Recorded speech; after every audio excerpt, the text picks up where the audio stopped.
Bem-vindos ao Desencontro, o seu programa semanal de cinema. Mais uma vez estamos aqui, eu e Felipe Leão, para falar de cinema e... Bora, vamos conversar. É isso, vamos começar puxando a pauta. A gente vai falar hoje do... Rivais, novo filme do Luca Guadagnino, de Me Chame Pelo Seu Nome e mais alguns que eu não lembro agora.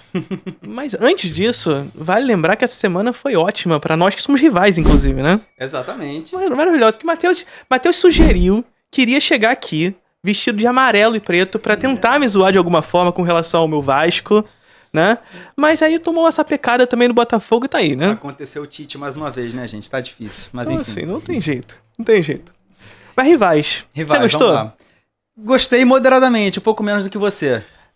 Eu gostei bastante, inclusive tá entre os meus favoritos, assim, eu diria que no século, mas vamos conversar um pouquinho sobre isso aí, porque eu quero entender por que você gostou, mas não tanto assim. Assim, entre os filmes do Luca Guadagnino, está entre meus favoritos. Mas do século é forte, mas é isso, bora que vamos. Vamos. Cara, assim, eu acho muito interessante porque vai ser de certa forma repetitivo, porque no filme do encontro passado, né, quando a gente falou sobre Guerra Civil, a gente puxou a partir desse mesmo assunto que é o tal do voyeurismo, né? Uhum. Só que nesse filme específico, em Rivais, nós temos uma perspectiva do olhar centrado na figura da Zendaya, Uhum. que é muito interessante, que parece que é um olho que se destina pra dois, né? É a velha história melodramática de uma moça entre dois homens. Razão né? e emoção. Razão e emoção, é o melodrama da escolha com quem ficar e tudo mais. Só que existe uma razão meio simbólica nisso tudo, centrada na figura dela, pela questão do prazer, do erotismo e tudo mais. Que eu acho muito interessante, justamente como o Luca Guadagnino, que é uma marca bastante proveniente do cinema dele, né? Ele tem um tesão de filmar que eu acho muito interessante, sobretudo a considerar o cinema contemporâneo. A gente chegou a pautar um pouco isso no nosso encontro passado, nessa questão do cinema contemporâneo ser um cinema bastante casto, e ver o Luca Guadagnino filmando dessa forma exatamente. né? E é algo que é muito legal até no Me Chame Pelo Seu Nome, que é o filme dele que eu gosto consideravelmente mais, que você vê a satisfação dele de filmar os corpos e passar a ideia do desejo pelos corpos, pela forma como os personagens se deslocam e se movimentam, se expressam. Isso é muito bonito. Tem até uma questão de hedonismo muito legal no filme do Me Chame Pelo Seu Nome. Mas o Rivais eu não gostei muito. Eu gostei do filme, mas eu acho que é um filme que se repete um pouco. Eu gosto de quando ele estabelece essa ideia de a quadra de tênis ser o ambiente de diálogo daqueles personagens, que eles só conseguem se comunicar verdadeiramente quando estão em partida. Só que eu acho que esse vai e volta do tempo, interrompendo a partida, eu acho que cansa e tá muitas vezes reiterando coisas que ele já disse ao longo do filme. Então eu sinto um pouco de falta do filme pegar isso e progredir. Tá, onde vamos a partir disso? Quais diálogos a gente pode fazer além disso? Como a gente pode aprofundar isso? Eu senti falta de um pouco disso no filme. Mas não acho um filme ruim. Só acho que é um filme que... Eu acho que ele se perde um pouco ali no próprio mecanismo e não consegue aprofundar muito essas coisas. Você acha que essa estrutura meio elíptica dele, de ficar voltando, ele acaba gerando uma espécie de anticlímax? Anticlímax pode ser, mas eu não diria nem isso. Eu só acho que se torna um pouco repetitivo, porque toda hora ele vai voltar no passado para mostrar um outro lado da história e dar mais uma complexidade na história. Mas essa complexidade nunca contribui para a complexidade do filme, da forma do filme, do tema que o filme está discutindo, das ideias do filme. Os protagonistas são as mesmas pessoas do começo ao fim. Tudo que eles fazem a gente já viu eles fazendo e a gente está só vendo essas situações se repetirem. Sim. Eu perguntei isso justamente porque durante o filme eu senti isso em algum momento do filme, mas eu acho que isso logo se perdeu na minha cabeça porque eu fui sentindo qual era o interesse da encenação que vinha sendo proposta, né? Porque, de fato, basicamente, assim, não é spoiler, né? Mas existe uma partida de tênis, que o filme começa com essa partida de tênis, né? Entre dois personagens que a gente vai descobrir que são amigos. Enfim, e ele vai fazendo essa estrutura elíptica de indo pra partida de tênis e voltando pro passado até chegar a essa partida de tênis, né? E essa partida de tênis, ela é sempre muito revigorante mesmo, ela é sempre muito excitante. É sempre a melhor parte do filme pra mim. Sim. Sempre é. E aí ela sempre joga pra essa excitação durante a partida e a gente volta pra um momento onde as coisas são mais pacatas, onde tá a construção e tudo mais. Então por isso que eu em determinado momento, eu de fato senti que havia uma certa uma certa questão anticlimática quando ele jogava pra partida de tênis, nos jogava pra essa excitação e logo nos voltava pra parte onde as coisas eram... Uma decupagem meio truncada, talvez? No início, principalmente, eu senti isso. Eu senti esse truncamento por essa necessidade de mostrar como chegou até essa partida. Eu concordo que é mais forte no início, até porque o começo, ele não tem tantas idas e voltas no tempo, né? Ele começa introduzindo, tem uma questão ali, vai toda aquela construção até chegar à partida, e quando tá chegando na parte interessante, que você vê que tem alguma coisa especial, no fato daqueles personagens se enfrentarem no campeonato, aí volta. Aí vai de novo, aí tá, a partida vai começar. Só que começa a cortar sempre. Mas é engraçado que, tipo, isso não me incomodou enquanto eu assisti o filme. Na hora eu tava, tipo, pô, animadaço, música foda. Sim. A música do Trent Reznor com o outro cara que eu esqueci o nome, que eles fizeram uma trilha de rede social também. Mas conforme fui pensando no filme, eu, cara, acho que eu achei aquilo meio maçante e não percebi direito na hora, sabe? Mas enfim. Assim, mas eu acho que, principalmente, esse início, como eu disse, eu senti que teve esse peso. Só que quando a personagem da Zendaya começa a aparecer no passado, né? Porque no início ela aparece já logo de cara, porque ela é a treinadora de um deles e tudo ali. Mas no passado ela é uma pessoa distante que aos poucos ela vai entrando na trama e você vê que a tensão que existe é ela que introduziu quando ela chega. Isso é bem legal. Inclusive, ela é meio que um fator simbólico do próprio sexo ali, né? Com certeza. Da tensão, de fato, entre os personagens. E ele é o mais próximo que tem ali da visão voyeurista que o Guadagnino tem como diretor, né? Sim. É como se ela fosse o Guadagnino e o jogo de tênis fosse um filme. E o que é mais interessante é perceber que ela é uma personagem que entra depois. Sim. Mesmo ela sendo quase como o olhar do filme, apesar dos personagens centrais ali serem os dois que estão jogando a partida, a causa da partida é ela, né? Com certeza. É ela como uma centralização. É a moça entre dois homens. É a velha história melodramática, não começa agora.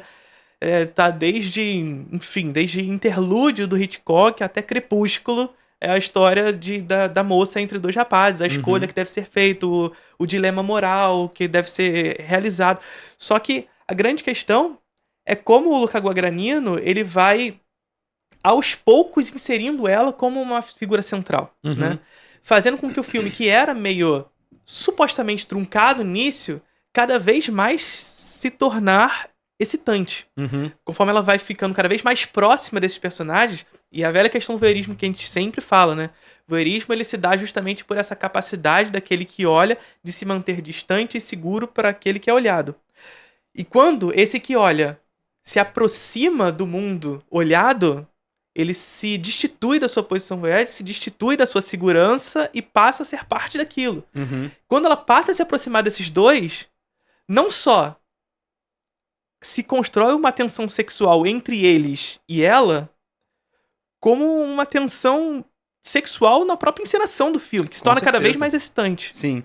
E eu acho muito interessante como ela contagia isso nos personagens, né? Sim. Você vê que eles têm uma visão ali, tipo, eles estão objetificando o filme é ela, né? Exatamente. Ela sequestra o filme, positivamente. Sim. Existe uma tensão ali dos personagens, tipo, que são amigos, mas eles não têm uma atração um pelo outro. Mas é uma sexualidade que tá muito fechada, é muito tipo... Eles têm a atração, mas é aquela atração que tá contida, tá fechada. É muito mais nas ideias, sabe? Tipo, olha que mulher gata e tal. Só que eles começam a interagir com ela e você vê que um negócio aflorando nos dois, sabe? E até tem a cena que eles se beijam, mas que pra ela é importante, porque ela tem essa posição de voyeur, mas pra eles é um negócio que não fica tão relevante depois, porque eles ainda estão projetando o desejo que eles têm nela. Sim. E ela sequestra os dois. Ela vira a arrasadora de lares que ela anuncia que seria, né? Que ela e essa cena, não queria ser. Essa cena é muito boa, né? Muito boa. É ela ali criando atenção e tudo mais, nesse momento ela se afasta pra olhar, né?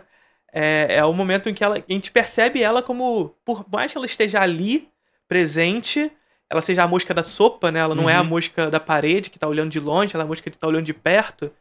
Ela dá aquela distanciadinha pra olhar os dois e fica ali observando a tensão crescendo entre eles e ela tá olhando. Um amigo meu diria que ela é... o voyeur de fato, né? Um amigo meu diria que ela é a organizadora de suruba das boates da Zona Sul do Rio.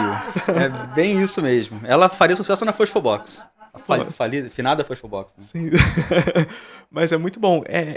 Assim, o filme é ela nesse sentido e como o Luca, ele vai... O Luca, né? Ele vai construindo essa tensão conforme ela vai cada vez mais entrando na história. E conforme ele vai justamente fazendo com que a carreira desses tenistas vão se desenvolvendo também, né? Porque o tênis é a manifestação dessa tensão sexual nos 3 personagens. Sim. E ela ensina isso a eles, né? E é ela muito legal que de ensina. escolher o tênis porque é um dos poucos esportes de massa não, mas populares assim desse tamanho, que é um confronto 1 contra 1. Sim. Porque geralmente é um esporte de grupo, ou então, tipo, você não tem uma ligação direta, não. O tênis você tá enfrentando o cara olhando no olho dele, e é um jogo tão mental quanto físico. Sim. E ele conseguiu encaixar isso muito bem no filme, sabe? Muita gente reclamou que, não senti que é uma partida de tênis. Pô, não importa, dane-se, né? Sim. Dane-se, Mas gente. ainda assim, isso que você trouxe é muito legal, porque ainda que ele não traga realisticamente como uma partida de tênis e tudo mais, porque assim, não precisa, diga-se de passagem, ele consegue criar essa psicologia da partida do tênis, Com né? certeza, com certeza. Pela tensão entre os personagens, por esse jogo de expectativas de quem tá do outro lado e tudo mais. Então, assim, acho que mesmo que ele não traga por uma perspectiva real do que é a partida, do ritmo e tudo mais, porque é um filme que usa muito do slow motion, que é um filme que se utiliza muito do close-up, não só no close-up no rosto, mas no close-up em gestos, né? O gesto da maneira como saca e tudo mais. Até o zoom ele usa, que é uma técnica super que tá em desuso hoje em dia, sabe? É muito legal isso. Sim. Uma coisa que eu gostei muito no filme é que eu vi poucas coisas com a Zendaya até hoje, porque eu não vi Euforia. Eu vi uns 2 filmes que eu não lembro quais são. Eu vi aqueles Os Homem-Aranha. Os Homem-Aranha horrorosos, eu vi, infelizmente. E eu vi no dia anterior, pela primeira vez, o Duna 2. E ela tá péssima no Duna 2. Não por culpa dela, porque acho que quase todo mundo tá muito ruim no filme, na minha opinião. Não assisti, Porque não vou opinar. ela tá sempre com um olhar de resignação. É sempre isso. Ela tá puta, mas ela não pode fazer nada. E é isso o filme todo. E eu fiquei muito incomodado, mas eu não acho que é culpa dela. Foi tão legal ver ela no dia seguinte no filme que ela tá tão bem, porque ela tem tantas camadas ali na questão de, tipo, o que ela entende e o que ela quer e o que ela tá escondendo o que ela quer. E ela lida muito bem com isso. É uma atuação assim que... Eu não gosto de falar de atuação, né? Sim. Mas me pegou muito. É uma atuação que corrobora muito com a encenação do filme. Por isso que ela, de fato, é muito chamativa, né? Muito. É como se o Luca precisasse do modo de atuação dela e desse tipo de personagem que cria essa tensão sexual, e ela foi perfeita nesse sentido. Agora aqui, diga-se de passagem que a gente tá vendo aqui uma mudança de perspectiva de Matheus Fiore. Tô vendo aqui que as notinhas vão crescer. Vou subir meia estrela eu As notinhas subo. vão crescer. Depois eu dei a suma inteira. Mas é isso, assim. Como essa partida de tênis ela vai ganhando em tensão quando o filme conforme o filme vai se desenvolvendo, né? Mas até aproveitar pra dizer isso de mudar de opinião. Às vezes acho que as pessoas têm uma visão de que você tem que ter uma opinião fechada sobre um filme. E não precisa, o legal é esse, você ver o filme e revisitar, tipo, a sua opinião sobre o filme não pode ser nunca um negócio concreto. Sim. Tipo, por anos a rede social do Fincher foi um dos meus filmes favoritos desse século. Eu não gosto mais. E daqui a 5 anos eu posso ver de novo e voltar a gostar. Sim. Isso é muito legal, cara. Eu acho que você me convenceu a rever antes do que eu esperava o Rivais, por exemplo, sabe? Então, Pois é. muito obrigado. Não, e isso é interessante, porque é uma coisa que eu sempre falo com a galera também, né? O processo de construção de pensamento e crítica é pensamento, né? De alguma forma. Ele se dá tanto pela própria experiência que o crítico vai ter ao assistir ao filme, mas também no processo da criação crítica do texto e da conversa, isso que a gente tá fazendo aqui. Com certeza. Enfim, como você trouxe pra mim, por exemplo, no encontro passado, que a gente teve com Guerra Civil, que eu gostei muito do filme, mas depois na nossa conversa eu passei a enxergar algumas coisas a menos, hoje talvez você possa estar olhando de outra forma para Rivais também. Tá ligado? Como o Felipe diz, dialética. Dialética, sempre. A parada é dialética. Mas aproveitando, até puxando de Rivais, teve essa questão no Twitter, um crítico americano que eu não sei quem é, nem quero saber porque eu detesto quase todos os críticos americanos, menos o Ted Gallagher e mais um outro, que ele reclamou que o filme não faz justiça às partidas de tênis. E eu queria puxar disso pra perguntar, e daí? Sabe? Tipo, tem que ter realismo? Tipo, até numa partida de tênis tem que ter super realismo no negócio? Tipo, essa pessoa não conseguiria ver um anime de esporte. Que o cara dá uma raquetada na bola no Prince of Tennis e sai um dragão. Tipo, é maneiro pra caraca. Por que essa sonha com realismo, gente? Eu acho que a animação ela tem uma coisa muito interessante, porque o Stephen Bouquet, por exemplo, quando ele vai escrever lá sobre o plano contrafluxo, né? Ele fala justamente dessa origem da animação, né? Que vem muito da questão da pintura, que aí tem os traços que controlam de fato o mundo e tudo mais. E a animação, de certa forma, ela é como uma evolução da pintura e não da imagem criada por uma câmera, de fato. acaba surtindo esse efeito nas pessoas de uma possibilidade de uma manipulação para além do que tá de frente pra uma câmera, por exemplo. Né? Então, assim, elas sentem que na animação é possível fazer esse tipo de coisa que na câmera não é, né? Só que a grande questão é que as pessoas confundem que a projeção... As pessoas confundem... Isso, assim, é imanente. Não é como se as pessoas tivessem a consciência dessa capacidade que a câmera tem, que o André Bazin já dizia pra gente lá atrás, né? Que é essa ontologia da imagem fotográfica, né? Que é justamente essa perspectiva onde a câmera, ela mostra o imediato frente a ela, né? Você pode se dar um clique na câmera e a câmera vai filmar o que tá na frente. E independente se você quer ou não, ela vai filmar. Tipo, você pega aquele filme dos Lumière, é um curta de 1 minuto, como quase todos eles, Sim. que é as mulheres lavando a roupa. Lindo. Provavelmente o primeiro filme político da história. Obviamente, existia alguma intenção, algum recorte ali, mas não é o que foi super planejado, tipo, vou inaugurar o cinema político. Não, essas coisas surgem espontaneamente. É que nem você diz, o cinema não foi inventado, o cinema era uma consequência natural da humanidade, ele foi descoberto, digamos assim. Sim, perfeito. E aí, enfim, quando a gente parte desse pressuposto, né, usando até como de exemplo o filme que você trouxe dos Lumière, assistam esse filme, é maravilhoso, agora eu esqueci o nome, mas enfim. The Washerwoman Over the River, alguma coisa assim. Maravilhoso, tá? Tem no YouTube. Tem a galera que fica, inclusive, vai ficar vendo filme de 1 minuto, né? Esse é o início da história do cinema, gente. Tem que ver. Não tem assim, em 1 minuto você vai ver um filme que é politicamente mais complexo do que muita coisa que você já viu que é super politizada, entre aspas, sabe? Tipo Guerra Civil. Tá vendo, né? Mas assim, é interessante você trazer esse filme porque é isso. O cinema dos Irmãos Lumière parte muito desse lugar do cinema de mostração, né? Aquela câmera que você bota no chão e a câmera mostra o que tá na frente.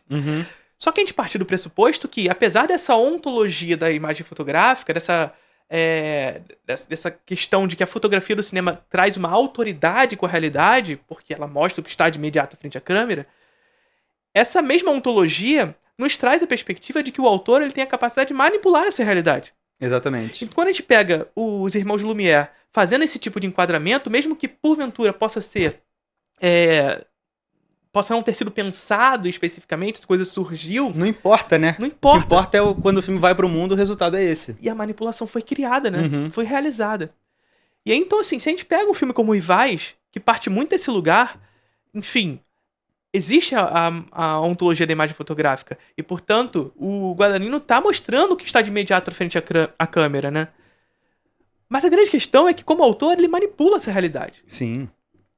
Como autor, ele manipula essa realidade. Era ter a compreensão de que a potencialidade do cinema de ter consigo a autoridade com a realidade entrega ao autor a capacidade de trabalhar com essa realidade de maneiras distintas. Exatamente. Ir em lugares que o olho humano não chega. Que é a grande questão do cineolho do Vertov, né? Quando o Vertov traz a ideia do cineolho, do quinoprávida e tudo mais, parte muito desse lugar. O Vertov ele vai dizer justamente que a câmera cinematográfica ela chega em lugares onde o olho humano não chega.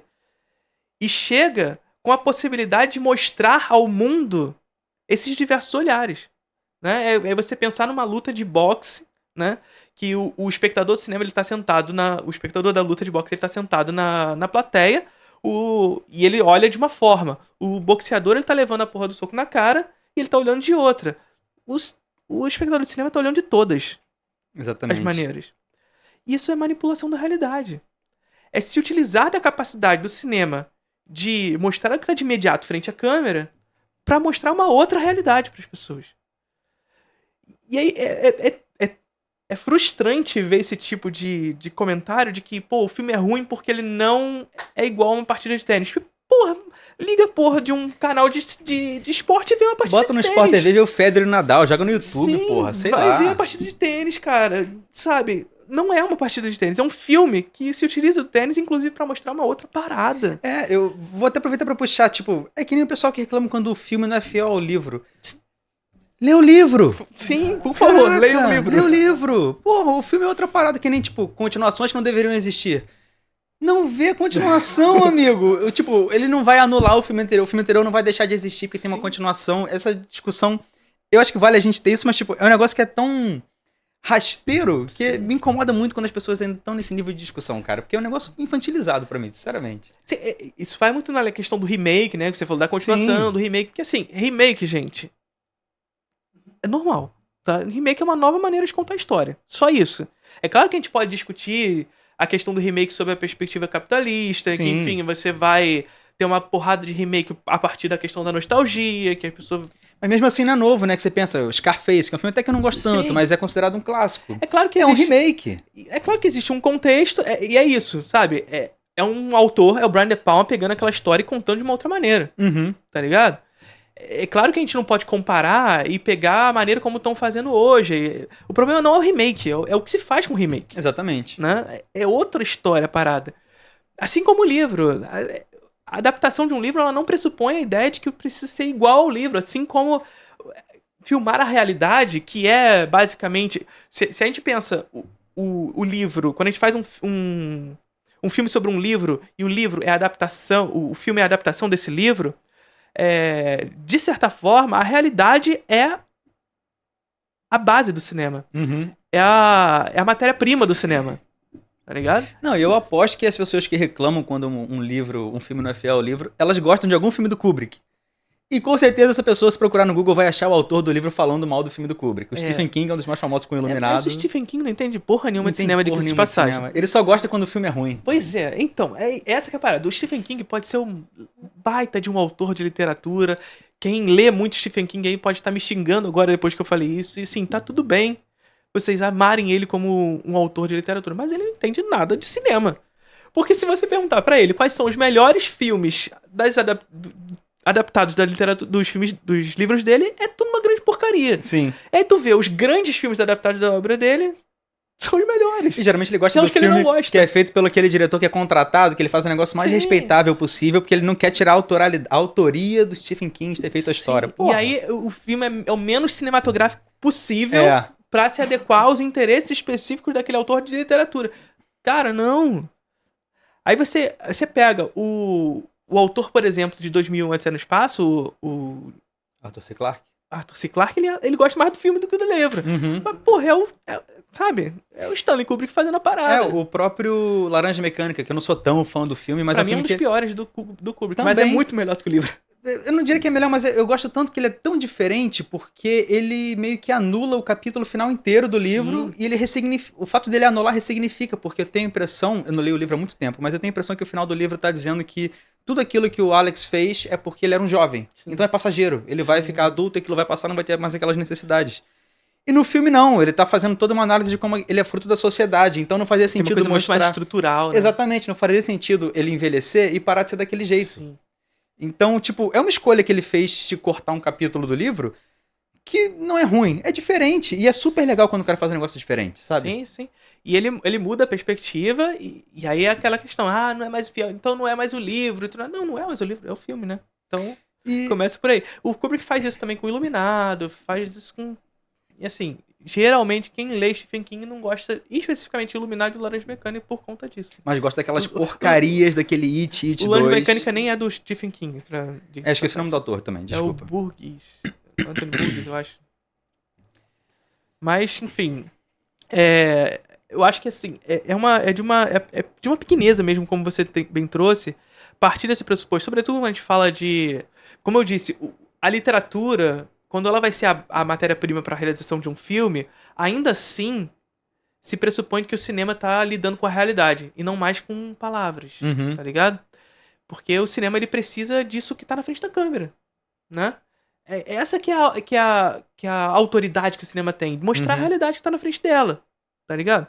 E quando a gente pega um filme que, de maneira mais frontal ainda, pressupõe a realidade de fato como a sua matéria-prima, como é o caso de Rivais, porra, a grande barata é a manipulação dessa realidade. Exatamente.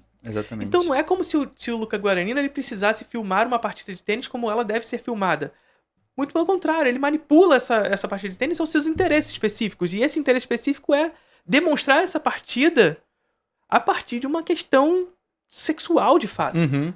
E E entra eu acho muito que é naquilo brilhante. que o seu diretor favorito, Hitchcock, fala, que o cinema é arte, que ela é foda porque você pega... Ele não usa essas palavras, obviamente. Que você pega um momento de, sei lá, segundos, transforma em um momento de minutos, e a parte desinteressante da vida, que dura horas, você faz durar segundos, Sim, e é isso. sim.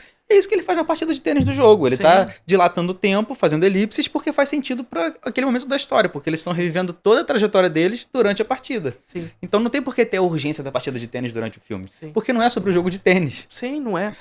Até vira, né? Porque, assim, é aquilo que a gente disse quando a gente tava falando especificamente de rivais.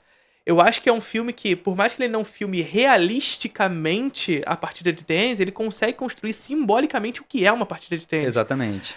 Psicologicamente o que é uma partida de tênis.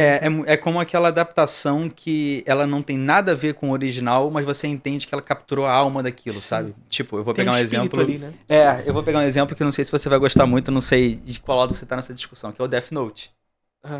Tipo, eu li o mangá, não sou otaku, mas eu li o mangá, eu vi os filmes japoneses, não vi o anime. E eu acho que ele entendeu Death Note melhor que qualquer pessoa que odiou o filme dele, porque ele tá falando no filme dele, o Adam Wingard, que o Death Note é inadaptável para os Estados Unidos. Porque é outra sociedade, é outro contexto. Então ele entendeu e subverteu completamente. E eu adoro isso. Tipo, independente do filme ser bom ou não, eu acho um filme legal, não maravilhoso, como muitas pessoas vulgares dizem. Vulgares no sentido da cinefilia vulgar, etc. Sim. Não pessoa... Porque a galera vai achar que ele tá xingando não pessoas tô. vulgares. Isso aqui, não. Mas... Existe uma tendência do cinema vulgar. Aquele texto, uma certa tendência do cinema vulgar, né? Sim, e que não tem nada a ver com sexualidade, nada disso. Não, enfim, isso é assunto para outra pauta outro dia. Mas...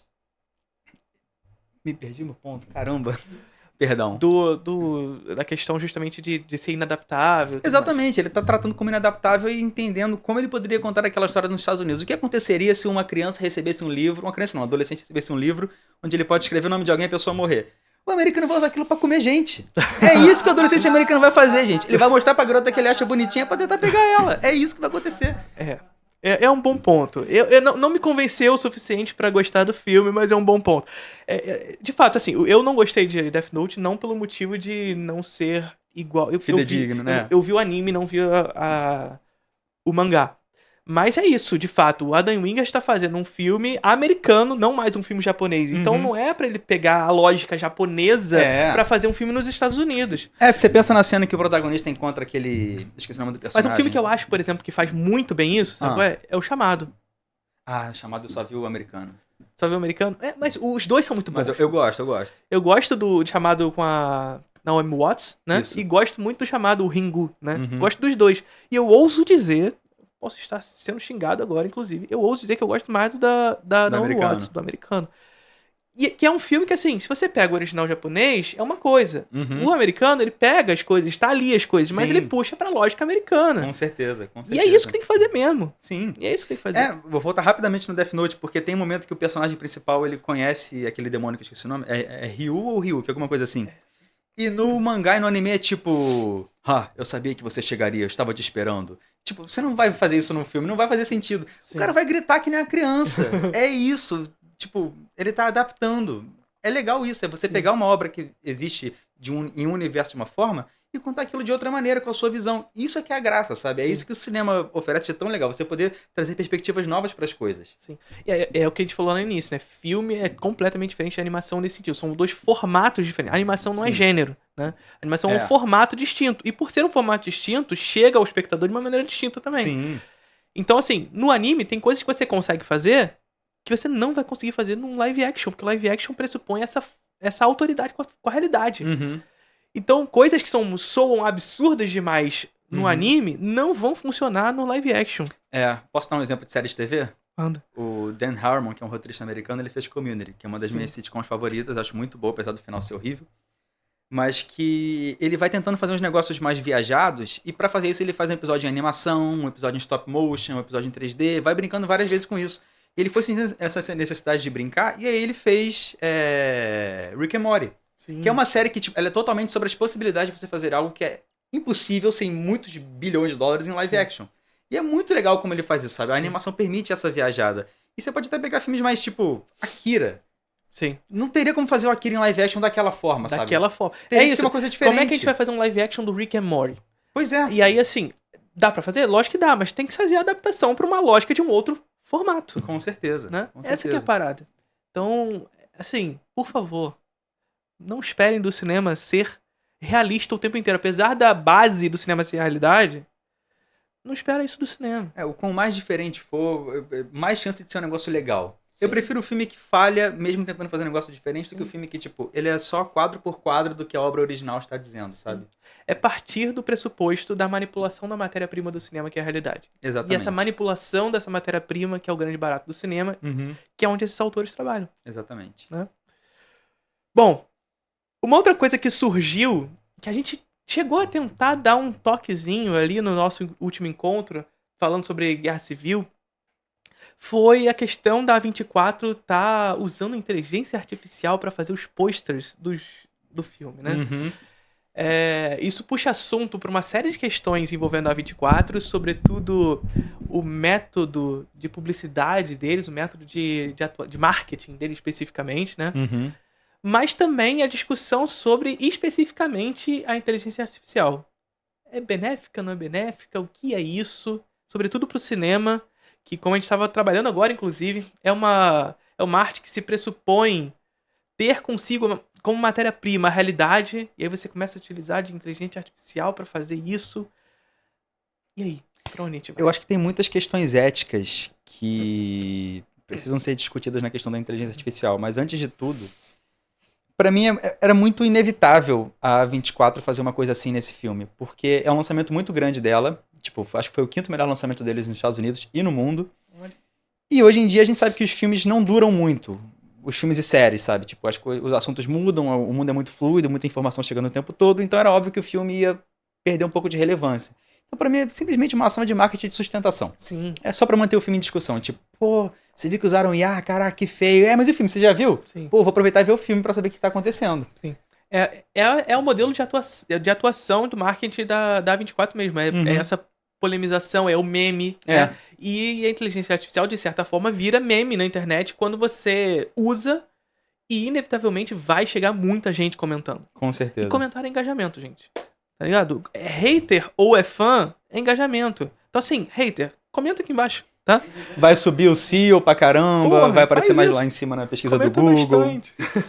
Então, é isso. A A24 ela vai passar a se utilizar da inteligência artificial aqui não como uma ferramenta específica para o trabalho, de fato, mas como uma ferramenta de marketing, de fato. Né? Uma ferramenta para trazer esse engajamento, desse hateamento, de fato, para a rede.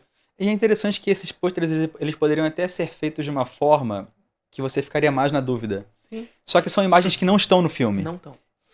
Eles fazem pra deixar claro que é IA. Pra discussão acontecer, sabe? Sim. Pra quem não viu os pôsteres, são pôsteres assim, são... Imagens de guerra aleatórias pelos Estados Unidos. De vários lugares dos Estados Unidos, de vários pontos turísticos dos Estados Unidos, meio em ruínas e tudo mais. Eles fazem o pôster dessa forma. Só que assim, a grande questão que a gente precisa discutir nisso tudo, e é um assunto que é importante que a gente diga, é que a gente não é contra a inteligência artificial, né? É uma técnica e como toda técnica, ela é neutra. Perfeito. Ela é só uma técnica. O problema é o seu uso. Exatamente. Né? É como usá-la. Porque assim, por exemplo, muitos de vocês usam inteligência artificial e nem sabem que estão usando. Então você tá vendo um vídeo no YouTube e tá lá legendado o vídeo, um vídeo que tá em inglês, tá legendado em português ali, porque é uma inteligência artificial que fez aquela legenda pra você. E todo captcha que a gente tá respondendo, tipo, identifique a escada nas imagens. Sim. Isso é treinamento de IA, isso é fato. Sim, e assim, o cinema já usava a inteligência artificial antes, é porque ela tá indo pra um outro lugar agora, mas ferramentas de captura de imagem, por exemplo, enfim, que antigamente durava mais tempo, que você tinha que contornar o bonequinho ali pra tirar, hoje você faz de maneira muito mais rápida, porque existe uma inteligência artificial ali por trás que consegue trazer isso pra gente. Então, assim, a inteligência artificial, ela é importante porque ela reduz o tempo de trabalho. Isso é muito bom. Na teoria. Na teoria. Então, assim, a técnica em si, ela é boa nesse sentido porque ela reduz o tempo de trabalho do trabalhador. O problema, mais uma vez, é a palavra com P, né, Matheus Fiore? Com C. 100%, porque não para de surgir tecnologia que facilita a vida do trabalhador, o trabalhador não para de ganhar menos e trabalhar mais. Mais. Pois é. Porque é a velha questão lá do tio Marx, lá atrás de novo, né? Que, enfim, dizia pra gente que tudo no capitalismo transforma em mercadoria e todo desenvolvimento tecnológico que serviria à classe trabalhadora não serve a ela e sim à propriedade privada. Então, o trabalhador que passa a ter a possibilidade consigo de ter reduzido a sua jornada de trabalho, não, ele vai reduzir o tempo para realizar determinado ofício no trabalho para Pra ter trabalhar mais trabalho, com certeza. Mais do que isso até. Para que, já que ele pode ele mesmo realizar mais trabalho, eu não preciso de mais gente no trabalho. Exatamente. Aí qual é a consequência disso? Mais gente demitida, mais exército industrial de reserva, mais gente do lado de fora significa baixar o salário de quem tá trabalhando. Ou então até uma profissão acabar por causa da IA, por exemplo, e aí as pessoas que faziam aquilo são agregadas para outra. Aí duas profissões viram uma, contratam uma pessoa só. Eu não acho nem que a profissão... Assim, pode ser que profissões acabem, mas acabam para surgir outras. Mas essas outras que surgem menos massificadas, digamos assim. Sim. Não vai ser necessário, por exemplo, uma equipe de 20 dubladores, por exemplo.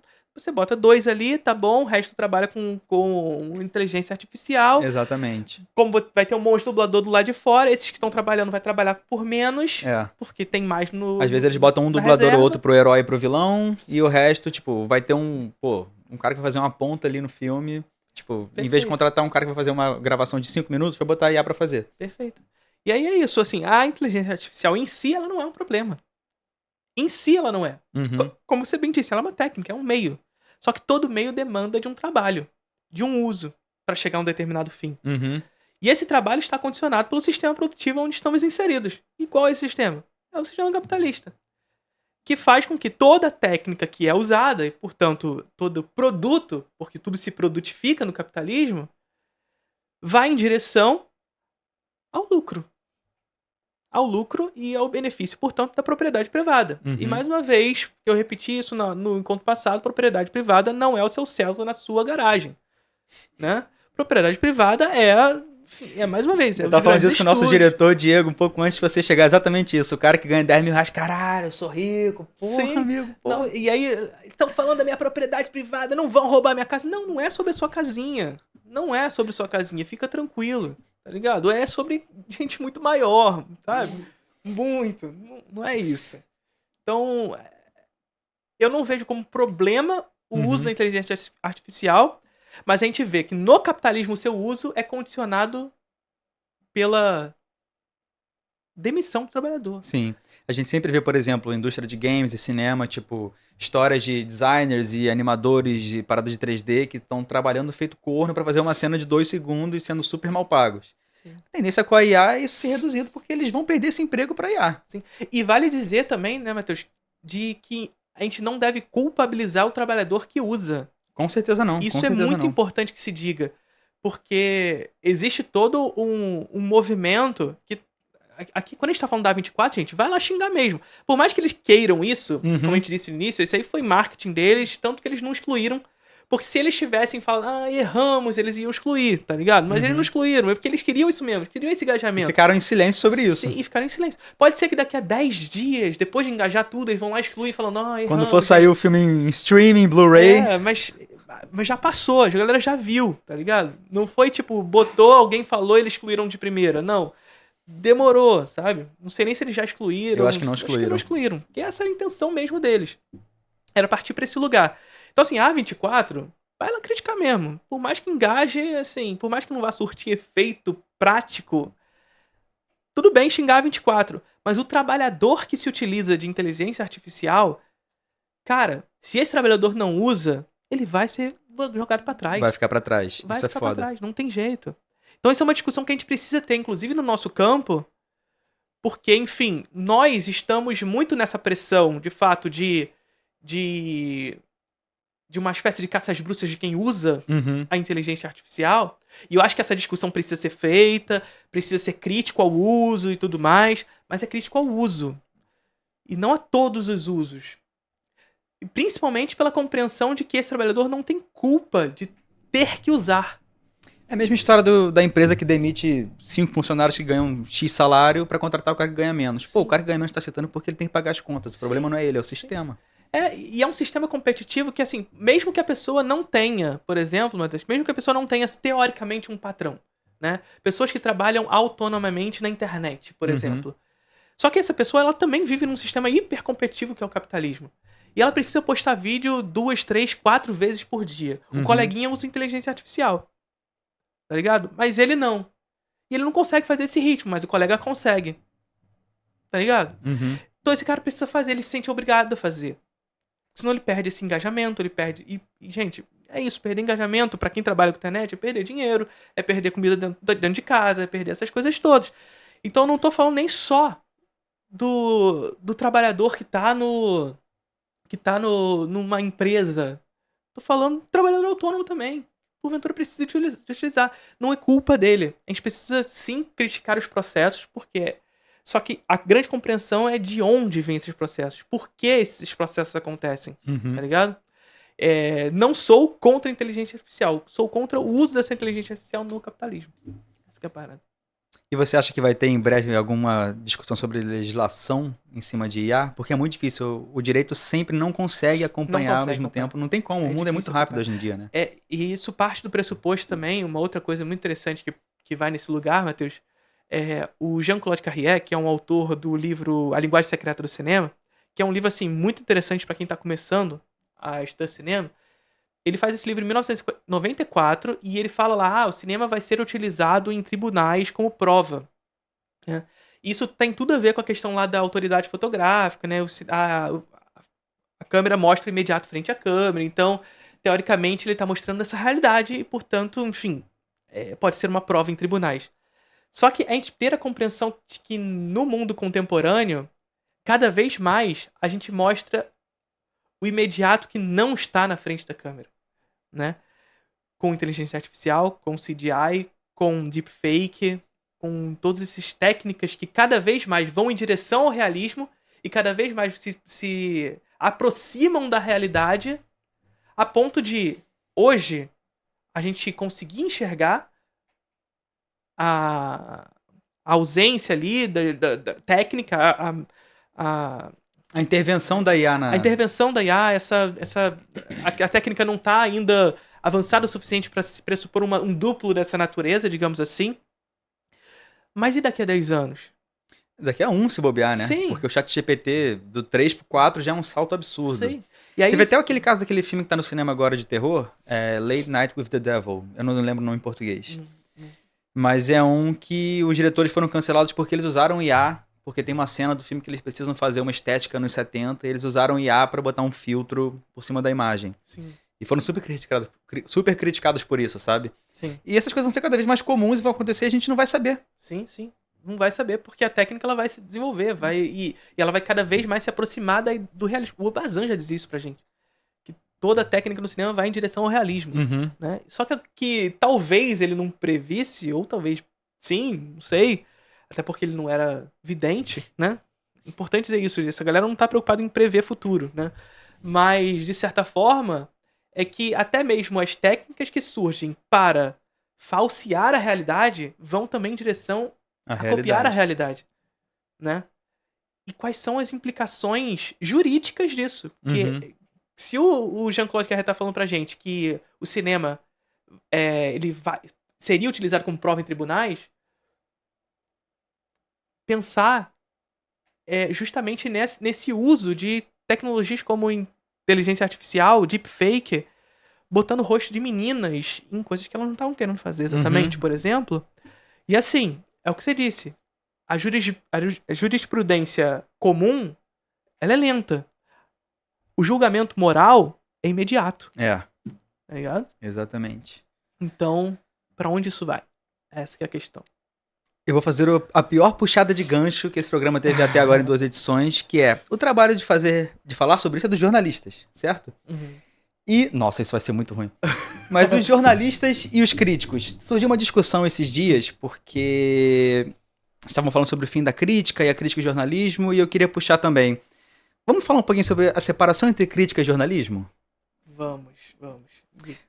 Nossa, foi muito ruim mesmo essa puxada, gente. Me perdoe. Eu tô tentando aqui pegar aqui puxa. Mas é porque existe essa mistura que é uma questão que me pega muito, porque o crítico não é necessariamente um jornalista. E nem vice-versa. Isso é óbvio. E eu acho que há necessidade de se discutir mais quando se fala de arte, mas vamos falar de cinema aqui. Essa separação entre o cara que é um comunicador de cinema, o cara que é um crítico de cinema, o cara que é um jornalista de cinema. O cara que se põe a ser uma pessoa que critica cinema, ele não pode ser um divulgador de um filme.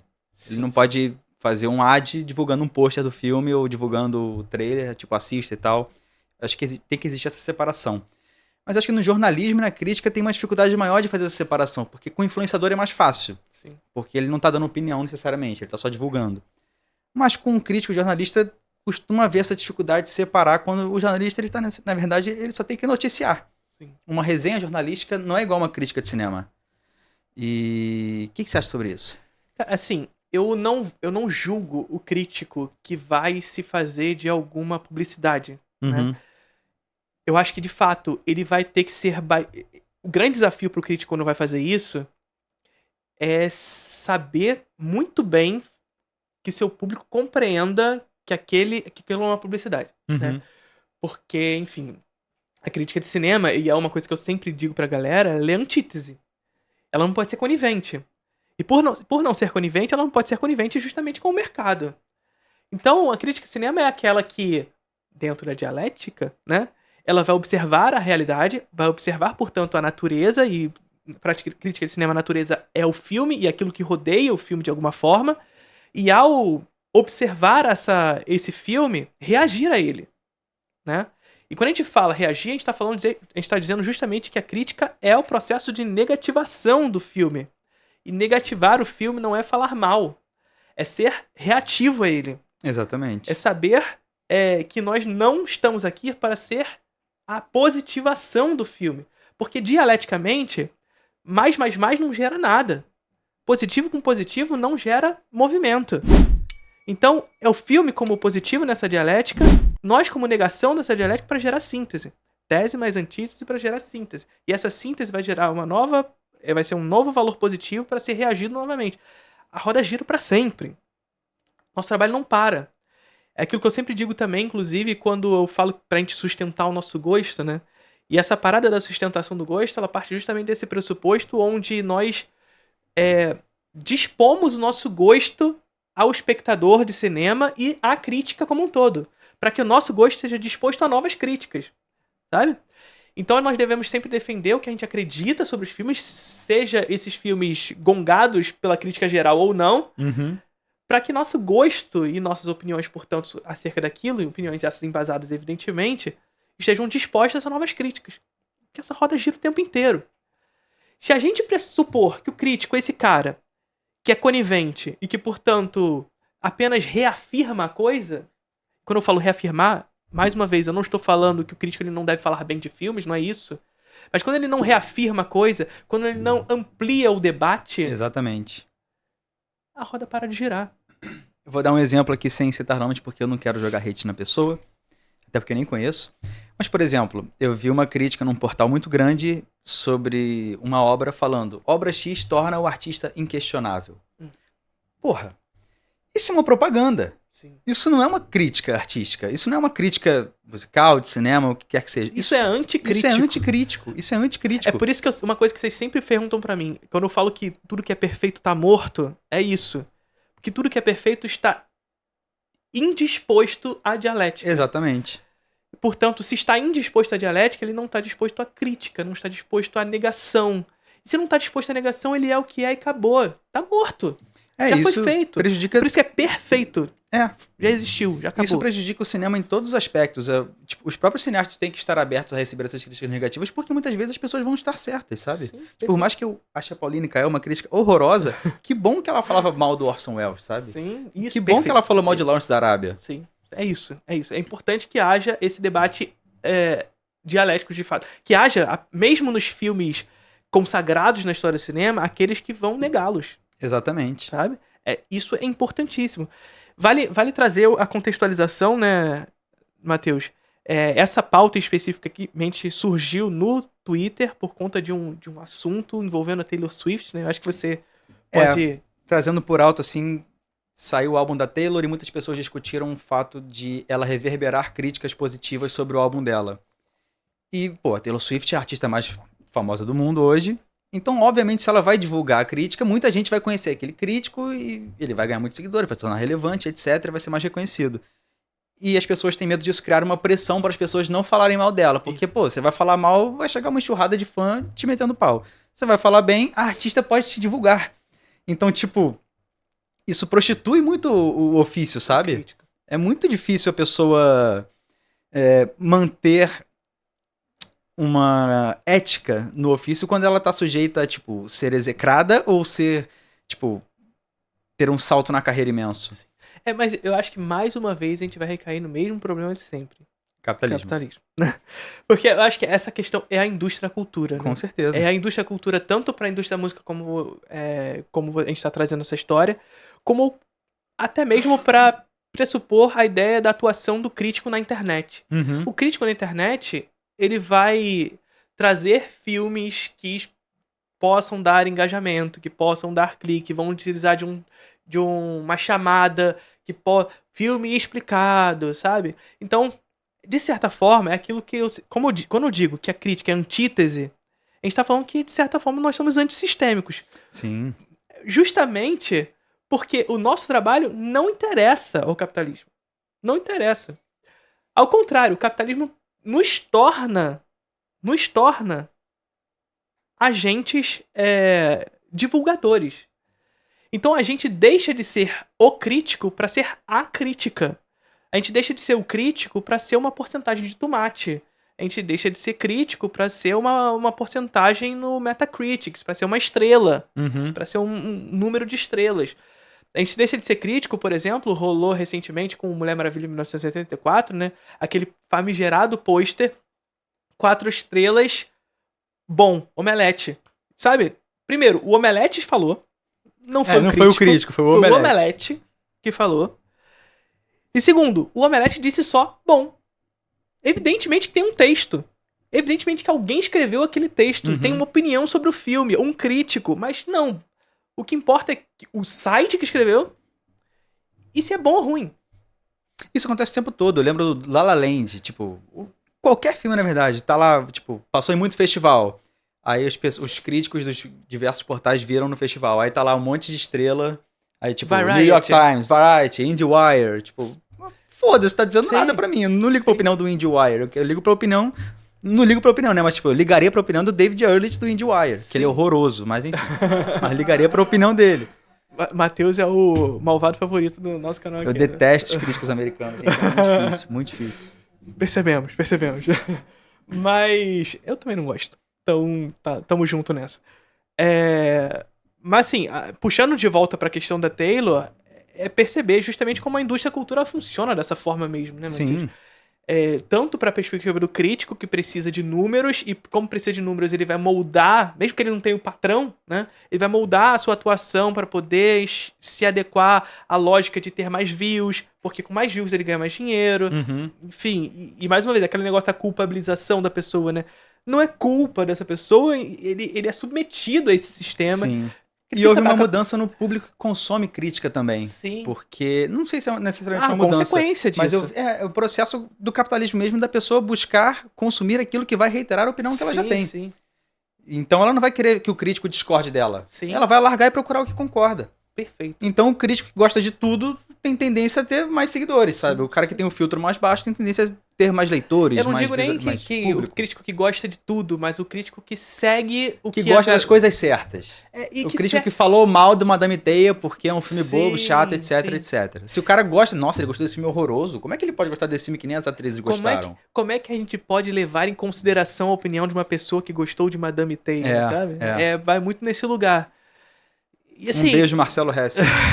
Te amo, amigo. E assim, eu nem vi o filme, sabe? Nem eu. Mas naquele caso, especificamente Madame Teia, que rodou no Twitter essa questão, é uma opinião autêntica dele. Sim. Tá ligado? E é uma opinião que, mesmo eu não vendo o filme, é uma opinião que tá ancorada com a realidade. Sim, sim. Não sei se é ancorado com o filme, porque eu não vi, mas tá ancorado com a realidade. De fato, o cinema contemporâneo é cada vez mais se destina a um realismo meio estéril, sem cor, Que se leva a sério demais, que não se permite não se levar a sério. e que não se permite a fantasia. Uhum. São filmes de super-heróis, porra. São super-heróis e os caras tão fantasiados. Tá ligado? E aí, sabe, não pode se permitir a fantasia, não se pode se permitir a cor, e eu não tô falando especificamente sobre Madame Teia nesse caso, porque eu não vi mais uma vez, né? Mas enfim, voltando pra Taylor Swift, senão eu vou viajar aqui.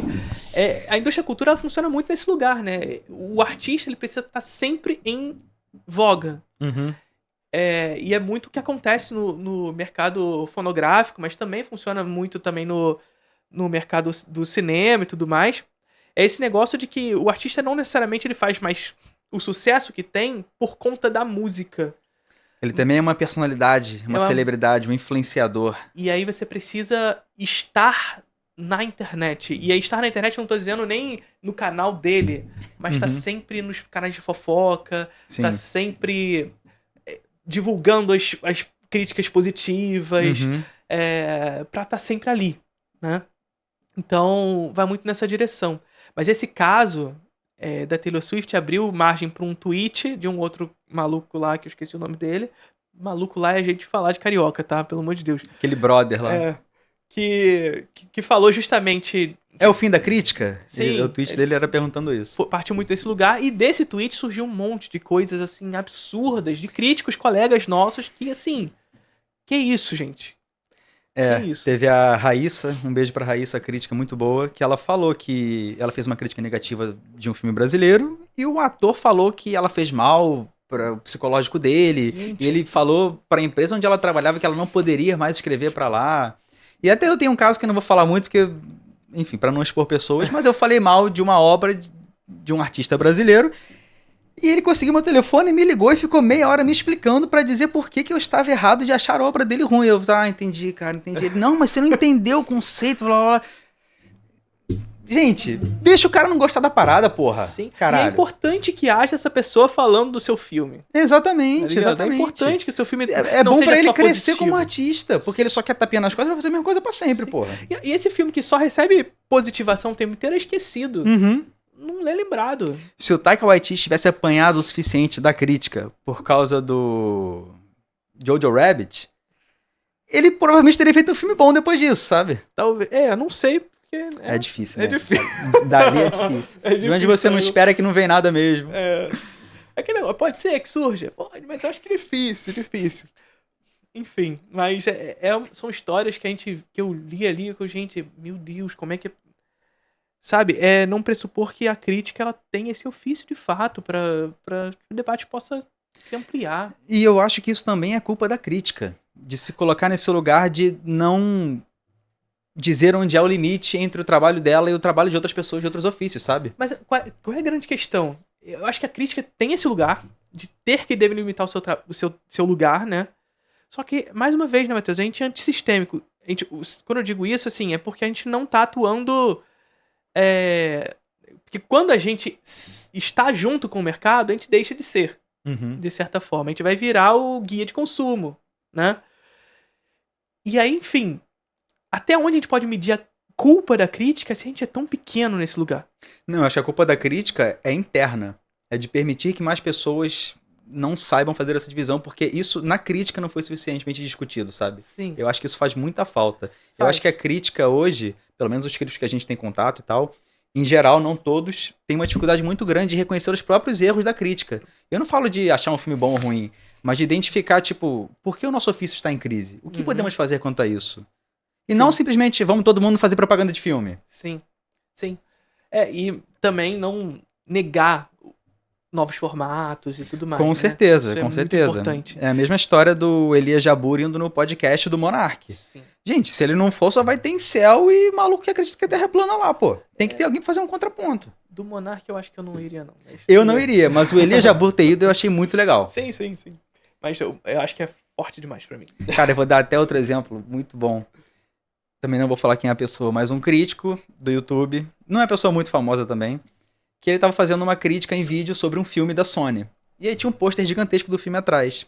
E alguém perguntou nos comentários, pô, que legal esse pôster, onde você conseguiu ele? Não é meu, eu estava no escritório da Sony. Como é que você vai fazer uma crítica de um filme? Dentro do escritório do estúdio, porra. É óbvio que ele falou bem pra caralho do filme. Pô, tipo, mesmo que ele tenha gostado, ele perde a credibilidade, gente. Sim. Perde a credibilidade. O crítico tem que ter a coragem também de, tipo, saber que ele vai apanhar quando ele falar algumas coisas, sabe? Sim, tem um mínimo de emancipação, assim. Sim. Mais uma vez, o crítico ele tá submetido a esse sistema, né? E aí quando eu digo pra você que, enfim, eu não consigo culpabilizar a crítica por não conseguir delimitar esse espaço, assim, a gente tem que fazer isso. É nosso papel fazer isso. É nossa, melhor dizendo, é nossa responsabilidade. mas não é nossa culpa da gente não conseguir da maneira como a gente deve. Eu acho que no fim das contas é um processo do capitalismo, etc. Sim. E, tipo, foi só indo, sabe? Sim. Eu acho que é importante essa diferenciação entre culpa e responsabilidade. É nossa responsabilidade fazer isso. Sim, verdade, mas verdade. não é nossa culpa que não esteja. Uhum. Né? Eu acho que vai muito nesse lugar, especificamente. Mas a gente tem que ir, a gente tem que fazer. Essa que é a Eu parada. acho que se chegar o dia que eu tiver que receber muito dinheiro pra promover um filme, eu talvez considere fazer. Mas eu nunca mais vou escrever uma crítica na minha vida. Eu vou largar o plano aberto, vou fazer o podcast, mas não vou fazer como crítico de cinema, e é isso. Vou falar, sou comunicador de cinema, e é isso. Sou influenciador. Eu acho que existe a possibilidade de você divulgar o filme deixando claro, isso não é uma crítica. Eu acho difícil, sinceramente. Se eu sigo um crítico e um dia ele faz a propaganda de um filme, ele vai perder um pouco a credibilidade comigo. Eu não vou conseguir confiar mais no resto, nos outros. Nos outros, não vou. Pode ser. Mas, se a gente tá falando tanto aqui de capitalismo e tal, vamos para um lugar onde isso não existe? Vamos. Ou algum lugar que está submetido constantemente a essa pressão externa disso que existe do lado de fora. Né? Puxa aí, Felipe Leão, que vou botar aqui pra gente. Vamos. Recentemente surgiu uma notícia que, pra quem tá acostumado, assim, não é nova, mas que surpreendeu a galera. A Coreia do Norte estaria trabalhando em animações de empresas como a Amazon. Animações que muitos de vocês conhecem e assistiram e que a gente comentou, inclusive, no encontro passado e que a gente tá assistindo, né? Pelo menos eu tô assistindo, não sei se o Fiore já terminou. Terminei. Que é o Invencível, né? Invencível só. Né? Invencível isso. Eu falei, o Invencível. Invencível, o filme, a animação lá da Amazon Prime, que faz uma brincadeira com os super-heróis, né? E tudo mais. Que é muito interessante. E a Coreia do Norte estaria trabalhando nesses filmes. E aí vocês vão falando, porra, como assim a Coreia do Norte está trabalhando numa animação da Amazon, de uma grande empresa e tudo mais? Pois é. A parada é essa, né? Isso não é novo exatamente para quem tem contato com as notícias sobre a Coreia do Norte, porque a gente sabe que lá existe uma indústria muito forte de cinema. Inclusive, você assistiu recentemente um filme norte-coreano, né? Como é que é o nome? Dia, Uma Noite. Um Dia, Uma Noite. Eu assisti também, terminei de assistir ontem. Gostou? Gostei. Eu achei... tem coisas interessantes no filme. Sim. Mas tem outros filmes norte-coreanos que são muito melhores. Assim, eu vi pouquíssimos. Brilhantes. Assistam, sobretudo, The Flower Girl. Esse filme é, assim... É o que você falou que tá no YouTube, né? Primoroso. Assim, o The Flower Girl e o Pulgasari estão no YouTube também. E são, assim, primorosos esses filmes. Especificamente o The Flower Girl. O Pulgasari é um pouquinho menos. O Pulgasari é um filme... É o Godzilla da Coreia do Norte, tá ligado? Enquanto o Godzilla ele representa a ameaça ambiental, a bomba atômica e tudo mais, o Pulgasari é o monstro da luta de classes, tá ligado? Basicamente a história é dos camponeses norte-coreanos ali sob o colonialismo japonês. E aí eles estão sendo oprimidos por aquilo tudo, e enfim. E esse monstro aparece, não aparece, tem um contexto ali na história. E ajuda eles a vencer, né? Existe um contexto de luta de classes, como todo filme norte-coreano. Isso, inclusive, é um princípio do cinema norte-coreano, partir do pressuposto da luta de classes, onde a classe trabalhadora vence, no final das contas. As óperas socialistas e tudo mais. O The Flower Girl, ele é até uma ópera de fato, é muito bonito. Inclusive, beijo pro Gabriel Pinheiro, que é que estuda cinema, estuda especificamente cinema da Coreia Popular. E pra Aya Nicodemos também, que me ajudou bastante nessa pauta. E é interessante a gente perceber isso tudo, Matheus, de que a Coreia ela tem essa indústria bastante forte dentro no território nacional, e mais especificamente é uma indústria que atua para atender ao mercado interno, né? Enfim, então, por exemplo, esse filme que a gente assistiu, Um Dia, Uma Noite. Um Dia, Uma Noite, ele é um filme que foi o último filme depois de muitos anos a ser lançado na Coreia. Só que a Coreia ela tem um outro sistema de produção completamente distinto do nosso. Então não é como se, por ser o último filme em muito tempo que a Coreia lançou, que eles não fazem filmes. Mas que o sistema de reprodução de filmes na Coreia atende muito mais à televisão, a sala das pessoas, a atender a casa desse cidadão, né? Então, existe muita produção de novela, existe muita produção de seriado, isso tem muito na Coreia do Norte.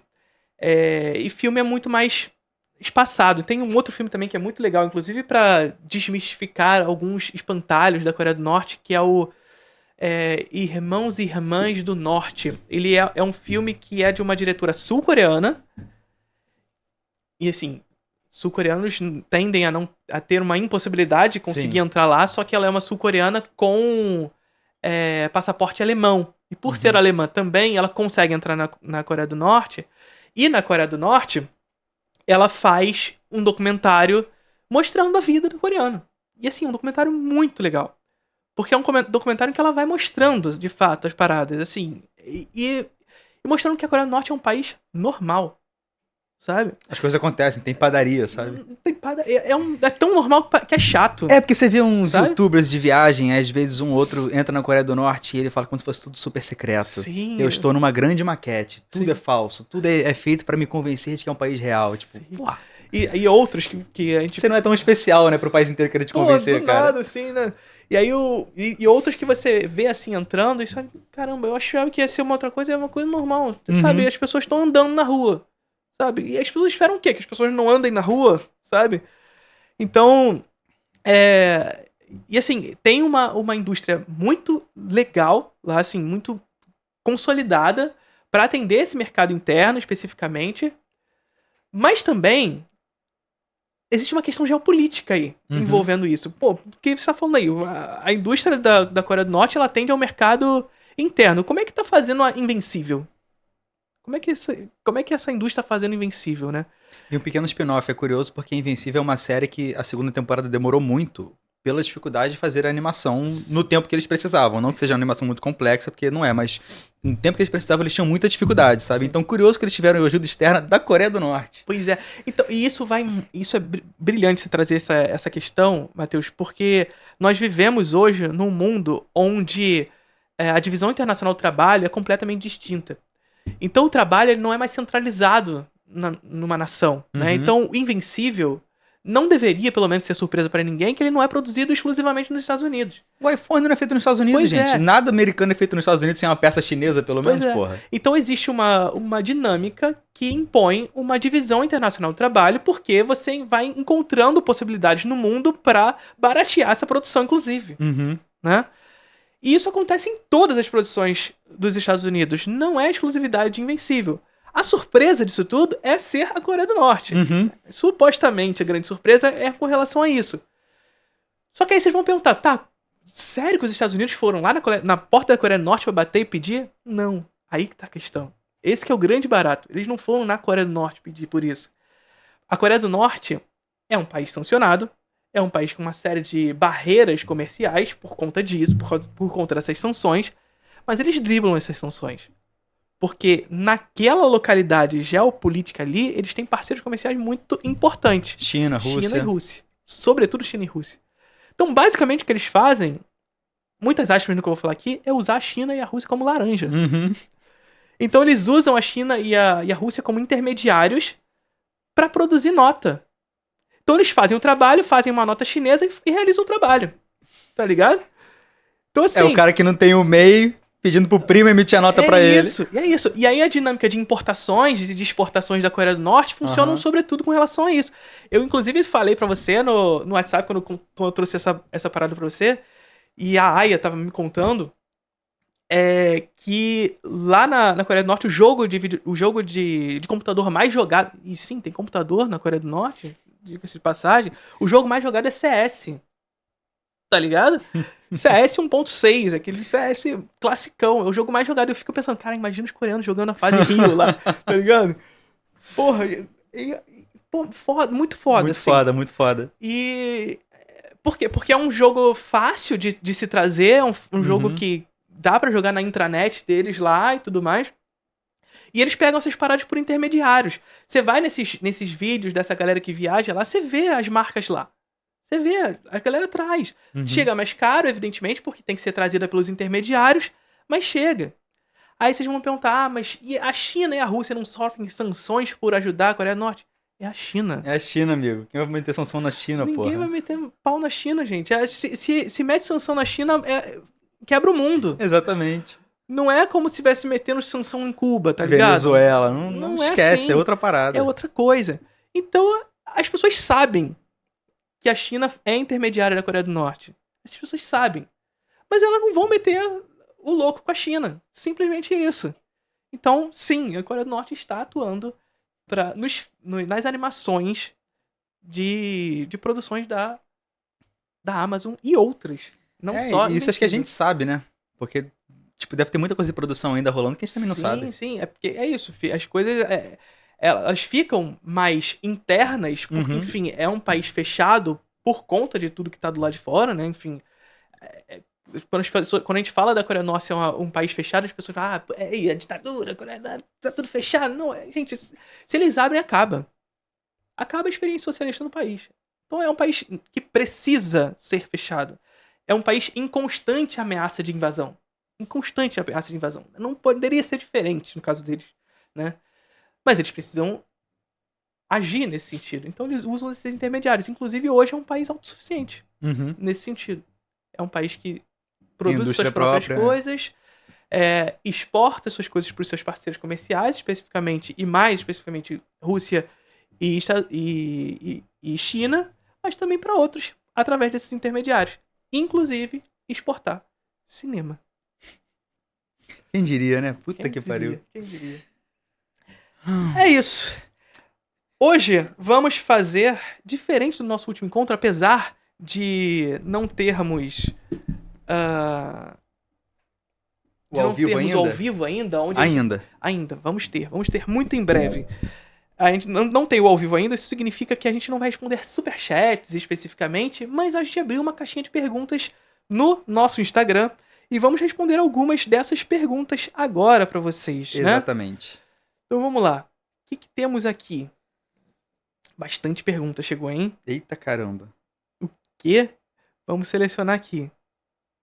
Desencontros é melodrama? Quase isso. Falamos de melodrama aqui hoje, inclusive.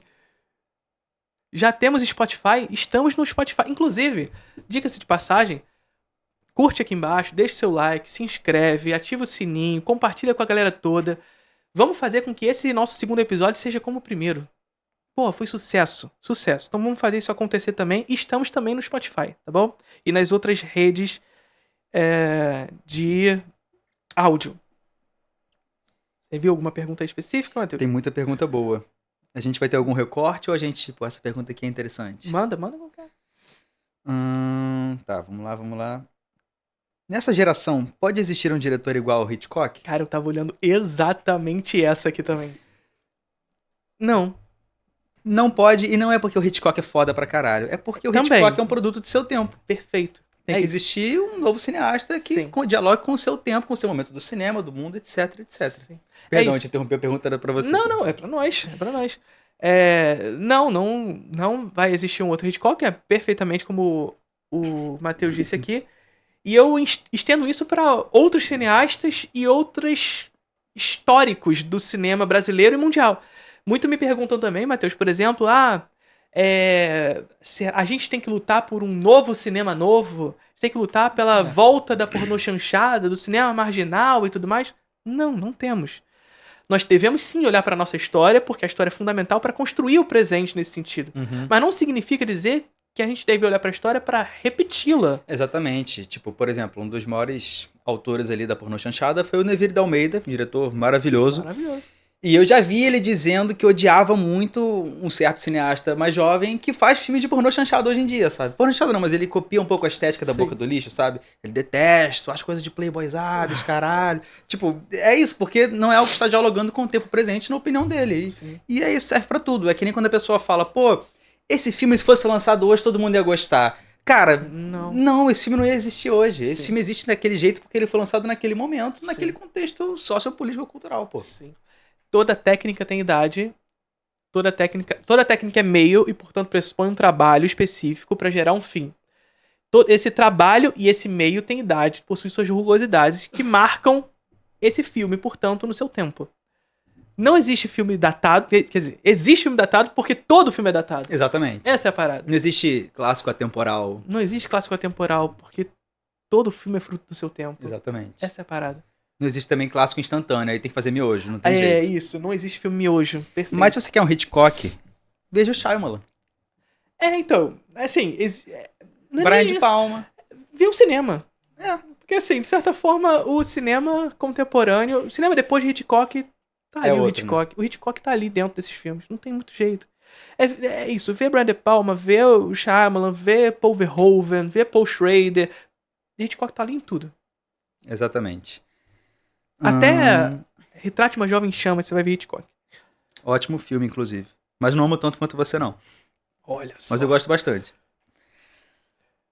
Vamos. Faço jornalismo e queria falar sobre cinema. Quais caminhos posso seguir? Cara, eu vou começar, mas você pode complementar. Vai, mano.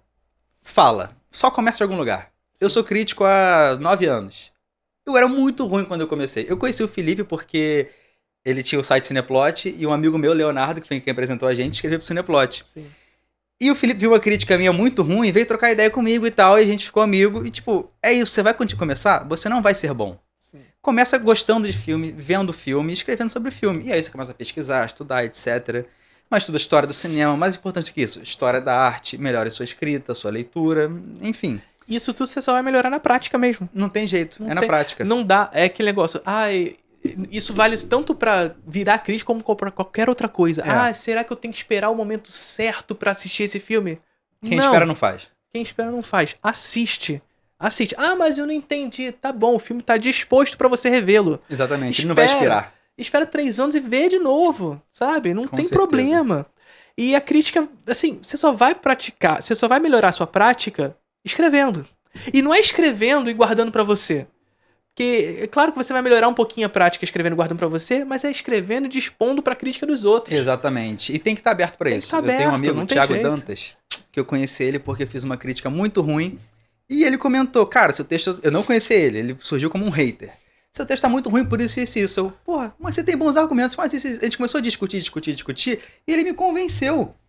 E essa que é a graça. O crítico tem que estar aberto a esse confronto, a esse enfrentamento. Assim Sim. como o cineasta tem que estar, que nem a gente falou mais cedo. Sim. E faz parte do processo. A pessoa só vai melhorar quando ela receber umas críticas, quando ela aprender mais. É tudo um processo. A gente Sim. está em constante aprendizado. Eu escrevi mais de 1.500 críticas até hoje na minha vida. E eu tenho convicção de que se eu reler 1.200 ali, eu vou achar uma merda. Eu vou achar uma merda. Mas Sim. fez parte para eu chegar no texto que eu acho que eu faço bem hoje, sabe? E é um processo de construção de pensamento reflexivo, isso que é importante. Porque quando a gente diz pensamento reflexivo, é mais uma vez a dialética sendo posta aqui. Não significa que quando você leva em consideração a opinião do seu coleguinha, que você vai se tornar o seu coleguinha. Exatamente. Você vai assimilar a crítica àquilo que você já sabe. Sabe? Tese mais antítese. Provoca síntese. E síntese não é a tese que você era antes. E também não é a antítese que te criticou. É outra coisa. É uma coisa nova.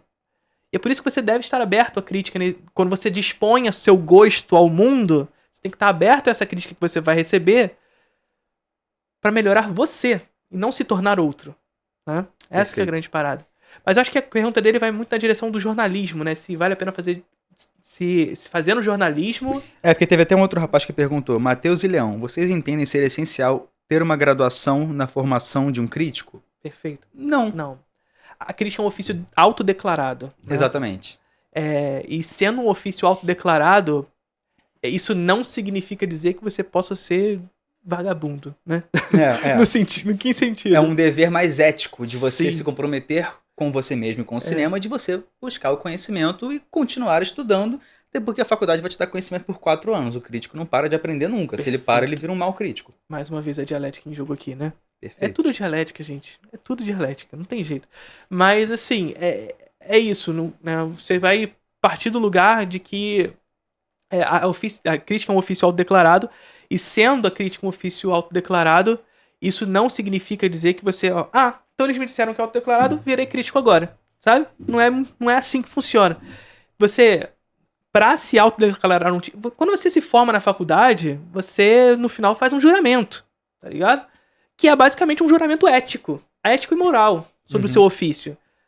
a crítica também tem um ofício. E, pô, um ofício também tem uma ética pra ser realizada. E essa ética parte muito, sobretudo, de reconhecer o seu papel enquanto crítico. Reconhecer o seu papel enquanto crítico e, a partir do reconhecimento do seu papel enquanto crítico, estudar história, estudar linguagem, estudar crítica, estudar... Cara, antropologia, ciências sociais. Vida. Não se prender, obviamente, a esses campos de estudo e fazer leitura sempre a partir delas, mas ter esse conhecimento ajuda muito. Não tem Perfeito. como. Perfeito. Tem uma pergunta aqui que é pra você, cadê? Tem uma aqui. Qual a maior discordância cinematográfica que vocês têm um com o outro? Você lembra Cara, de acho que alguma? a gente... Acho que a gente discorda de muitas coisas, mas não tem nada que seja muito específico, assim, eu acho. Tem que Não você sei. acha o Hitchcock o maior cineasta. Ah, mas é verdade minha, pô. É o Eu tô Godard, certo. gente, é o Godard, não tem jeito, é o Godard. Mas assim, é um tema pra gente olhar no Letterboxd um do outro Sim. e virar uma pauta futura, eu acho interessante. É, porque assim, quando eu digo isso, você até falou agora há pouco que Hitchcock é o meu cineasta favorito. Nem é. O meu favorito é o Kurosawa. Mas eu acho o Hitchcock o maior cineasta que já existiu. Eu acho que tem essa diferença aí. Porque tem uma galera que tem esse negócio de que eu gosto é bom, sabe? Eu acho que dá pra discutir isso. Eu acho que vai ser um Dá. assunto que a gente pode trazer, inclusive, como pauta. Mas eu tô do lado dessa pessoa, se a pessoa gosta é bom. Só que ela tem que sustentar isso. Isso, é essa que é a parada. Que é uma pergunta que fizeram pra Mas você. mas Podem isso eu elaborar um pouco sobre sustente o seu gosto? Perfeito. Por Então, favor. essa que é a parada. O sustente o seu gosto. Quando eu falo do sustente o seu gosto, eu tô falando que esse crítico, ele vai assistir a um filme e ele não parte do pressuposto de que se o outro gostou, eu tenho que gostar. Se não gostou, eu tenho que não gostar. Não, sustenta o seu gosto. Se você gosta da parada, não é pra você sair dizendo por aí que eu gosto de filmes ruins. Não, você gosta do filme porque você gosta do filme. Então, Exatamente. porra, tu gosta de coisa de filme ruim? Até porque, falando de arte, não vai existir objetividade em nada. Existem convenções. Sim. E você Convenções estão aí pra serem quebradas. Exatamente. A convenção não é uma regra e até pra regra ter exceção. Sim. Se você acha o filme bom, discorra sobre isso. Exercite seu pensamento crítico. Sim. E argumente por que você acha ele bom. Se você acha ele ruim, tipo... argumente sobre isso também, sabe? Sim. Eu acho inconcebível eu achar um filme legal, me divertir, gostar dele. Ah, não, mas é ruim. Sim. Eu até lembro, acho que espero não ter contado isso no outro podcast. Mas foi numa sessão do Star Wars 8. Eu falei isso no outro podcast? Não, acho que não. Cara, eu amo essa história. É um crítico não, um jornalista mais velho e tal. E ele saiu da sessão odiando Star Wars 8. Falando que era uma merda, só tem um problema. Ele não conseguia parar de chorar. Ele tava emocionado com o filme. Porra. Ele não conseguia falar de tanto que ele chorava. Aí ele... odiei o filme, mas ele é muito apelativo. Tô muito emocionado. Caralho, o cara Porra. não percebeu que ele gostou do filme. Sim. É bizarro isso, gente. É, como o filme tocou emocionalmente em algum lugar ali que, porra, não tem como. E assim, e essa parada do sustente seu gosto, quando eu digo isso, é porque eu não gosto dessa relativização do eu gosto é bom. É porque é uma simplificação, às vezes. É uma que simplificação é um pouco que não cabe. anti-intelectual que Isso, foge da isso. discussão. Porque quando eu chegar na minha conclusão aqui, você vai concordar comigo. Não, eu já tô imaginando, mas Você fale, vai por concordar favor. comigo. Porque, assim, eu não gosto dessa relativização pura de que eu gosto é bom, acabou. Sabe? Uhum. Porque ela cai no lugar da anticrítica. Que é esse lugar onde eu gosto, então se eu gosto, não adianta criticar. Uhum. Porque eu gosto. E o gosto não é que nem bunda. Apesar do ditado popular, não. Gosto é pra ser distribuído, que nem bunda, né?